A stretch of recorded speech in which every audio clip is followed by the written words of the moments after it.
नौकरी स्वीकार कर ली। उनके मालिक मिस्टर गुप्ता हितेश के शांत स्वभाव और हर चीज को गहराई से समझने की उनकी आदत से प्रभावित थे। हितेश का काम कुर्तियों, टॉप्स और ड्रेसेस के स्टॉक को मैनेज करना था और हाल ही में उन्होंने सर्दियों के लिए स्वेटर और शॉल की पहली खेप स्टोर में रखी थी। बाकी सेल्स पर्सन हितेश को थोड़ा अजीब मानते थे। जब वे ग्राहकों को सामान दिखा रहे होते थे तब हितेश एक कोने में खड़े होकर एक छोटी डायरी में कुछ नोट करते रहते थे। वो सिर्फ कपड़ों को नहीं देखते थे, वो हर ग्राहक के आने जाने का समय, उनके कपड़ों को छूने का तरीका और अंत में उनके न खरीदने का कारण लिख रहे होते थे। मिस्टर गुप्ता चिंतित थे। हितेश जी, उन्होंने कहा, बाजार में बहुत प्रतिस्पर्धा है। हर दुकान में अच्छे स्वेटर हैं।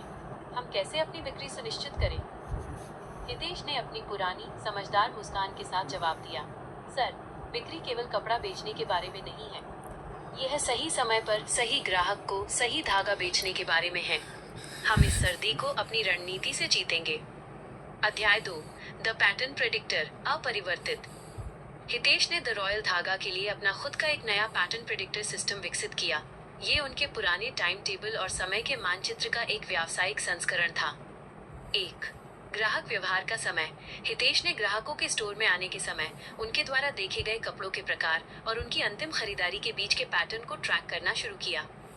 उन्होंने देखा कि सुबह की महिलाएं अक्सर कार्यस्थल के लिए सुरुचिपूर्ण कुर्तियां देखती थीं, जबकि दोपहर में युवा लड़कियां ट्रेंडी स्वेटर ढूंढती थीं। 2. मौसम और मूड। उन्होंने स्थानीय मौसम पैटर्न को ग्राहकों के खरीदारी के मूड से जोड़ा। जैसे ही हवा में हल्की ठंडक आती है, उन्होंने स्टाफ को बताया, महिलाओं का मन गर्म और आरामदायक स्वेटर की ओर खिंचता है। हमें उस क्षण का अनुमान लगाना होगा। 3. द वार्डरोब विजडम, पोशाक की बुद्धिमत्ता। हितेश ने स्टोर के सभी बिक्री डेटा का विश्लेषण किया। कौन से रंग सबसे लोकप्रिय थे, किस आकार की सबसे अधिक मांग थी, कौन से कपड़े जैसे ऊन, पश्मीना, एक्रेलिक किस आयु वर्ग में सबसे ज्यादा पसंद किए जाते थे। यह वार्डरोब विजडम उन्हें स्टॉक को बुद्धिमानी से प्रबंधित करने में मदद कर रहा था। हितेश का नया व्यापार मंत्र, बाजार एक युद्ध का मैदान है और ग्राहक का मन सबसे जटिल पहेली, जो इसे सुलझा लेगा वही जीतेगा। अध्याय 3, सर्दियों की अचूक सफलता। जैसे ही नवंबर का महीना शुरू हुआ, हितेश के पैटर्न प्रेडिक्टर ने एक साफ संकेत दिया। इस वर्ष ठंड जल्दी और अचानक आएगी और ग्राहकों को हल्के कपड़ों से सीधे भारी स्वेटरों की जरूरत होगी। अचूक लॉन्च। हितेश की सलाह पर मिस्टर गुप्ता ने ठीक उसी दिन अपने सबसे आकर्षक नए स्वेटर और शॉल डिस्प्ले किए, जब पैटर्न प्रेडिक्टर के अनुसार पहली तेज सर्द हवा चली। और ऐसा ही हुआ। जैसे ही तापमान गिरा, द रॉयल धागा में ग्राहकों की भीड़ उमड़ पड़ी। व्यक्तिगत खरीदारी अनुभव। हितेश ने सेल्स टीम को प्रशिक्षित किया कि वे ग्राहकों के स्टोर में प्रवेश करते ही उनके टाइम टेबल के अनुसार अनुमान लगाएं कि वे किस प्रकार के कपड़े ढूंढ रही होंगी।